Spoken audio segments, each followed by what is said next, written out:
this is Ruthie Shortridge, and now I'm going to tell you some more paranormal stuff that happened in my life. Now, this is about my daddy. He was a preacher, and he prophesied to people, and he also prayed for the sick.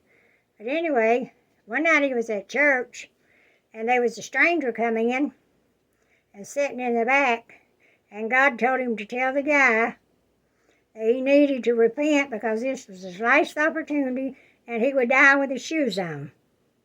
Well, Daddy told the guy, and the guy didn't come up to the altar, so I don't know if he repented or not, but he left church, and then about a month later, my daddy picked up a young hitchhiker. And when the boy got in, he told Daddy, he said, "You remember that man at church that you told it he was going to die with his shoes on?" And Daddy said, "Yeah." And he said, "Well, that was my daddy." And he said he did. He died with his shoes on. Said he had a car wreck. And my daddy said, "Did he repent?" He said, "I don't know, but he never did act the same." And so that was one thing that happened to Daddy.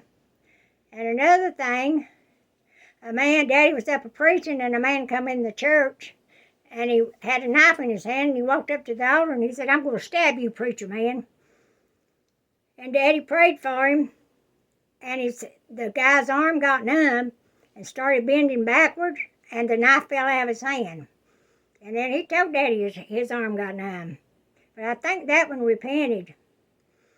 And then another time my daddy, he was in the bed resting, and something come to him and said, "Get up and get your shotgun and go sit at the door and wait." Said, "3 men's are coming here to rob you tonight." Well, Daddy listened to that little voice.